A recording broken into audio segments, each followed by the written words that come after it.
Okay, everyone. Welcome to the second video. Right now, we will be going over how to include Google Maps, which is a really cool feature, into your websites. And the reason that that's cool is because if you have a contact page, an about page, or vice versa, or anything on your site that you want to identify a location, it's really helpful for a user to be able to see and interact with the map, and possibly even be able to get directions. Or as you can see here, which I'm sure you're all familiar with already, just drag and drop a little guy and you can like see your destination. So this is like Quinnipiac.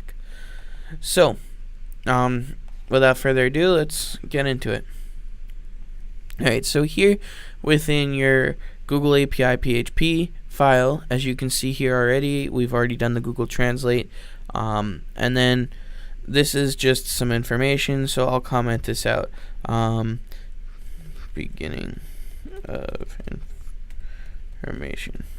Alright, so on the beginning of the information, we've already included the paragraphs and all that stuff, and now what we're going to do is we are going to include the map. So in order to do that, what I did again was I scrolled to the W3 Schools page, scrolled down to Google, and then click Google Maps. And now, as you can see here, you can click try yourself,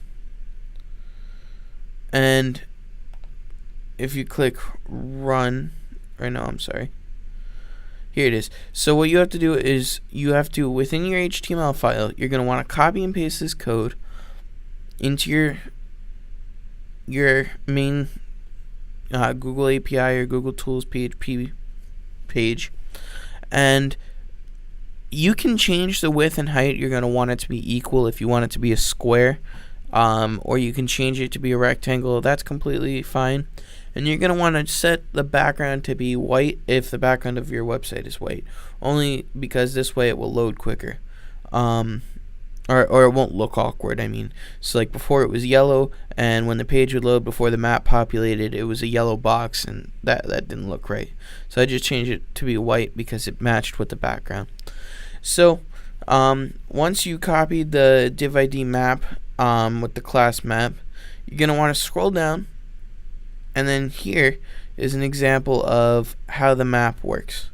So you're going to want to copy and paste this JavaScript code, and you're going to want to put it here. Now with these things, as you can see, lat and long, all that is doing is finding the latitude and the longitude of the area that you are trying to find on the map where it's going to display. And the way that I got Quinnipiac is I went physically to Google Maps,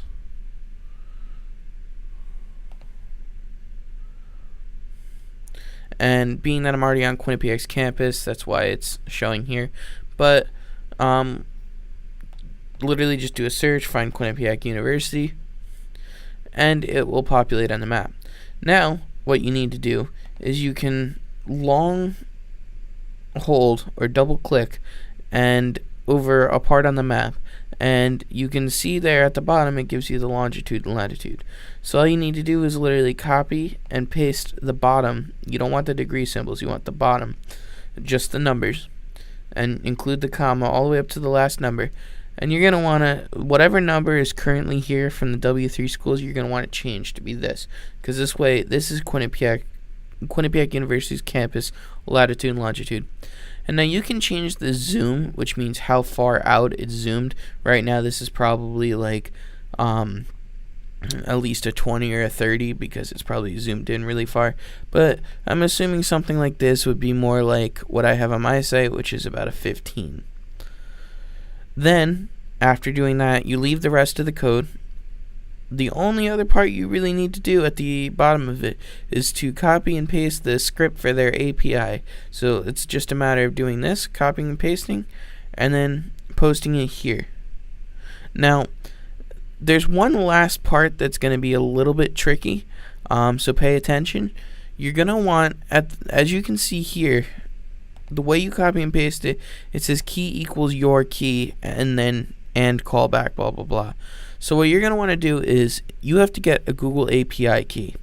So you're going to want to type in on Google Map API key. That's all I did. And you're going to want to click get a key, which is the first link on mine. And then you're going to want to click get a key. And now I already have a project which I titled this page ICM 505, but let's say we created a new project and we called it ICM 505 map test. Let's say I called it that, right? I click create and let it do its thing for a sec.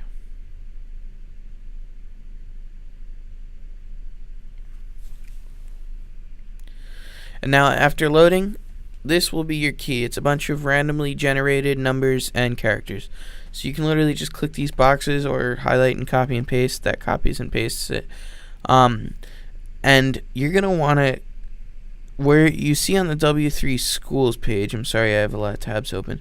When you see here within your code where it says key equals, you're going to want to copy. You're going to want to highlight your key and click delete and then paste the numbers that you just pasted. So as you can see here, it says key equals. All I did was I pasted all the way up until it says the and call. So up until this. It's a little tedious, but trust me, it's really not that hard to import. And then if everything goes right on your page like mine, somewhere around here, you can see it populates the map with the correct latitude and longitude and the correct sizing. Now you can completely customize and do whatever sizing you feel you want to include, but that's completely up to you guys. I just use the standard 400 by 400, I believe, and the way I centered it, again, which was simple, I just described in the last video. I just added a couple classes and I margined it over. But that's up to you guys. I know that this might be a little over some people's heads at the moment, but I added some media queries just to make it responsive, because I was fooling around with Bootstrap and I couldn't get it to work. But all that means really is when I shrink the browser to different screen sizes, it tells everything to move over correctly for the next smallest screen. Alright? So you have, at this point, if everything worked correctly, you have completed the Google Translate and the Google Map part of the badge. The last part will be Google Fonts. See you in the next video.